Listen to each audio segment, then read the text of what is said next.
I know that love can be loud and jubilant. It can be dancing in the swampy mud and the pouring rain at a festival and shouting, "You're amazing!" over the band. It's introducing them to your colleagues at a work event and basking in pride as they make people laugh and make you look lovable just by being loved by them. It's laughing until you wheeze. It's waking up in a country neither of you have been in before. It's skinny dipping at dawn. It's walking along the street together on a Saturday night and feeling an entire city is yours. It's a big, beautiful, ebullient force of nature. I know that love is a pretty quiet thing. It's lying on the sofa together, drinking coffee, talking about where you're going to go that morning to drink more coffee. It's folding down pages of books you think they'll find interesting. It's hanging up their laundry when they leave the house, having ironically forgotten to take it out of the washing machine.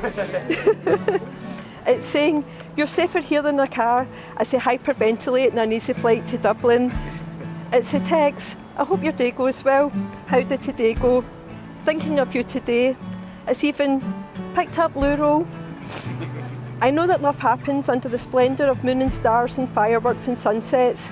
But it also happens when you're lying in blow-up-air beds in a childhood bedroom, sitting in A&E, or in a queue for a passport, or in a traffic jam. Love is quiet, reassuring, relaxing, pottering, pedantic, harmonious hum of a thing.